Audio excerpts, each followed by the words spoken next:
아들, 아빠가 해외여행을 좀 하고 싶은데 같이 가줄 수 있니? 네? 갑자기 여행을요?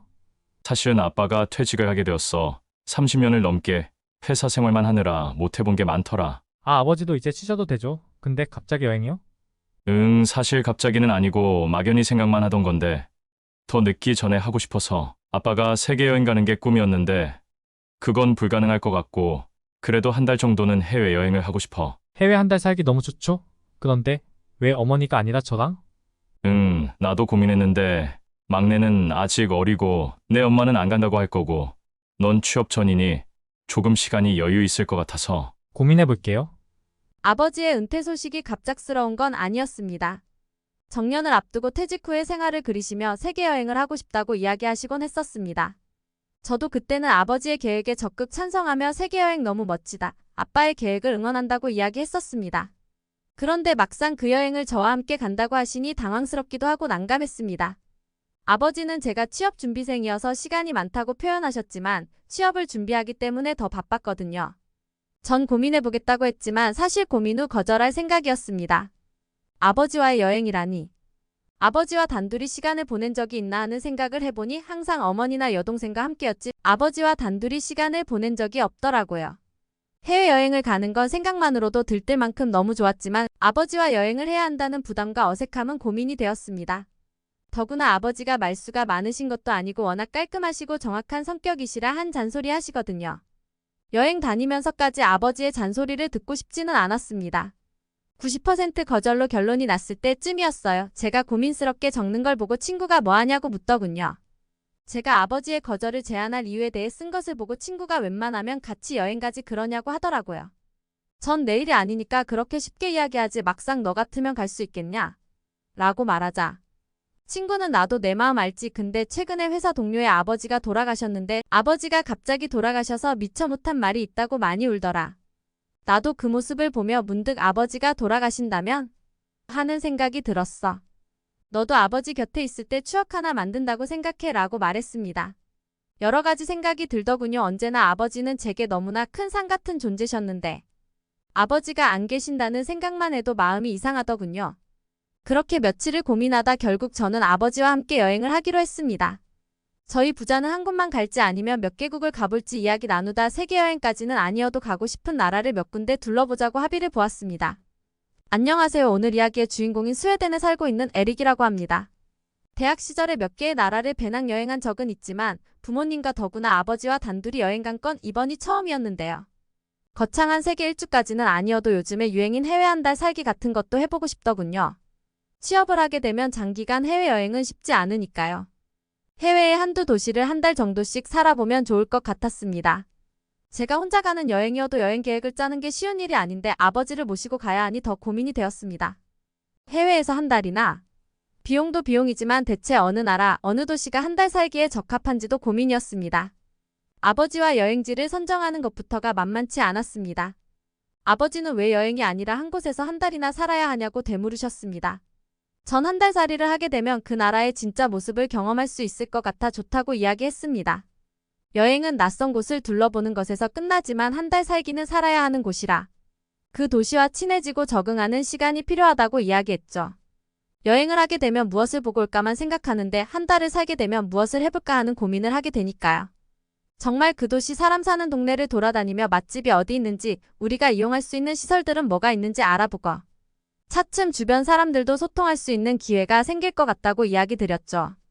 아버지는 곰곰이 생각해 보시더니 한 달 살기가 괜찮을 것 같다고 이야기하셨어요.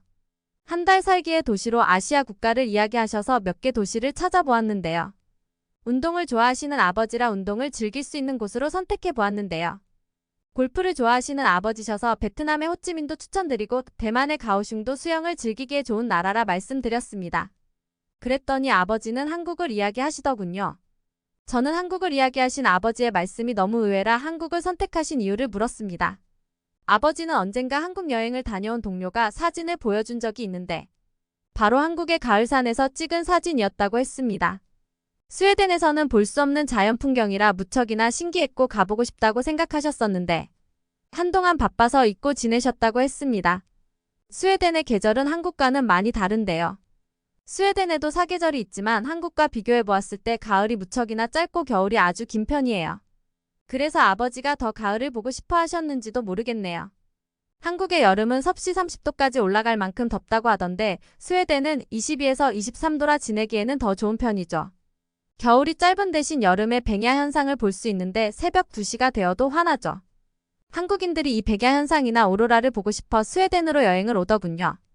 아무튼 저희 부자는 여러 이야기 끝에 한국으로 가기로 결정을 했습니다. 그렇게 한국 여행을 결정하고 여행을 떠나기 전까지 시일이 남아 여행 준비를 하였는데요. 엄청 계획쟁이이신 아버지는 어디서 구하셨는지 젓가락을 사셨더라고요. 젓가락을 능숙하게 사용해서 맛있는 음식을 다 드실 거라면서요.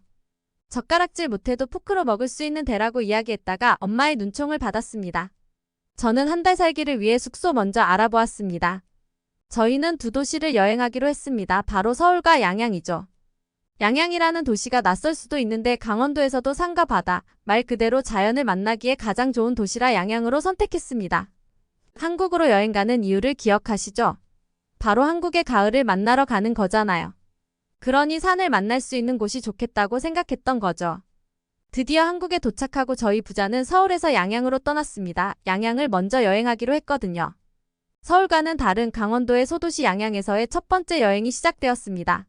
설악산을 가기 위해서는 속초를 선택할까도 고민했었지만 번화한 도시가 아닌 곳에서의 삶은 어떤지 궁금했기에 양양으로 택했습니다.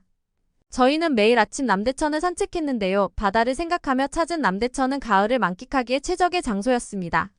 갈대밭이 넓게 펼쳐져 있어 풍경이 정말 좋았거든요. 며칠 둘러보는 여행이었다면 느끼지 못했겠지만 남대천을 매일 거닐다 보니 정말 매일 다른 가을의 얼굴을 만날 수 있었습니다. 나무도 하천도 산도 눈에 다 담기 어려운 풍경들이었습니다. 갈대뿐만 아니라 코스모스 길도 있고 하늘빛도 매일 달라져서 가을을 만끽하기에 충분했습니다. 저절로 마음이 평온해지는 길이더군요. 매일 같이 산책을 하다 보니 자연스레 대화도 하게 되고 마음이 더 가까워지는 것을 느낄 수 있었습니다. 아버지가 가장 가고 싶으셨던 한국의 가을, 단풍으로 물들인 산을 만나러 설악산으로 향했는데요. 설악산의 단풍은 기대 이상으로 아름다웠습니다. 한국인들에게도 설악산의 단풍은 특별한지 산을 찾는 이들이 정말 많더군요. 케이블카를 타기 위해 대기 중이었는데 저와 아버지가 여행하는 것이 신기했는지 독일에서 온 여행객분들이 말을 거시더군요. 아버지와 아들이 여행하는 것 같은데 참 보기 좋다며 말이죠. 아버지의 흐뭇한 미소를 보고 함께 여행 오길 잘했다는 생각을 했습니다. 설악산을 둘러보고 내려오다 산채 비빔밥을 먹었는데요.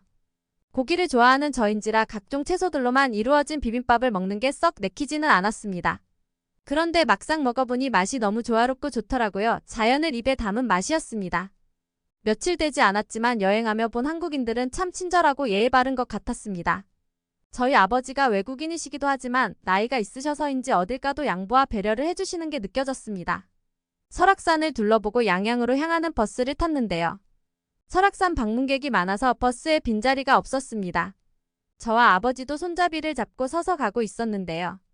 젊은 청년이 저희 아버지에게 할 말이 있다는 듯 톡톡 어깨를 치더군요.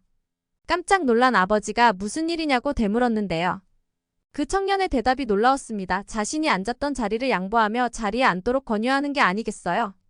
아버지는 처음에 외국인이라 자리를 양보해주는 줄 알고 괜찮다고 했는데요. 그 청년은 노약자석을 가리키며 어르신들이나 어린이를 위한 자리라고 설명해 주더군요. 아버지는 웃으며 자기는 약자는 아니라면서 그래도 양보해줘서 고맙다고 인사하시더군요. 그러고 보니 버스의 시트 색깔이 다르네요. 노약자를 배려할 수 있도록 표시되어 있는 것도 인상적인데 실제로 배려하는 모습을 보니 감동할 수밖에 없더라고요. 제가 양양 여행하면서 가장 맛있게 먹은 게 무엇인지 아세요?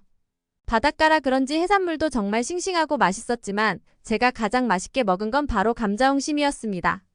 스웨덴도 한국처럼 삶거나 굽거나 튀겨서 감자를 먹는데도 다른 점이 있다면 한국은 반찬 개념으로 먹지만 우리는 한국의 쌀처럼 주식으로 감자를 먹습니다. 으깬 감자를 주로 먹는다고 표현하는 게 더 적절하겠네요. 그런데 제가 먹었던 감자 요리와는 완전 다른 옹심이를 먹고 반해버렸습니다. 감자옹심이라는 말 자체가 신기했는데요. 강원도 특유의 언어, 강원도 방언에서 왔다는 것을 알게 되었죠. 동글동글한 달걀 같은 모양이 들어가 있는데 옹심이가 새알이라는 표현이라고 하는 거 보니 모양에서 비롯된 이름인가 봐요. 감자를 갈아서 수분을 빼고 뭉쳐서 전분이랑 함께 섞어서 동글게 만들 거라고 했습니다. 무슨 맛일지 상상도 안 되는 비주얼이었는데요. 사실 이 맛집은 시장 구경을 하다 알게 된 곳이었습니다. 여기 사람들이 자주 가는 맛집을 물어보니 소개해 주시더군요. 아, 너무 뜨거웠습니다. 입천장이 될 것 같았어요. 조금 식혔다가 다시 맛보니 너무 맛있습니다. 식감이 미쳤습니다. 걸쭉하면서도 국물이 진하고 옹심이의 쫄깃한 식감이 너무 좋았습니다. 한국으로 오는 외국인들은 한글을 읽지 못하고 이런 음식은 서울에서는 먹기 힘들 것 같아요. 정말 하루 종일 먹을 수 있는 맛이었어요.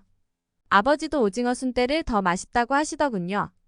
오징어를 동그랗게 모양을 만든 후 안을 채워 만든 게 신기하다며 바삭하고 고소한 맛과 오징어의 쫄깃함이 너무 잘 어울린다고 했습니다. 저와 아버지의 입맛이 달라 서로 만족하는 음식은 달랐지만 저희 둘에게 너무나 만족스러운 양양 맛집이었습니다. 양양의 장날 구경도 재미있었는데요. 평소에도 여러 가게들이 있는 시장이었지만 특별한 시장이 열리는 날이 있었습니다. 더 많은 상점들이 생기고 길거리 음식들을 파는 가게가 생겨서 볼거리도 먹거리도 많았는데요.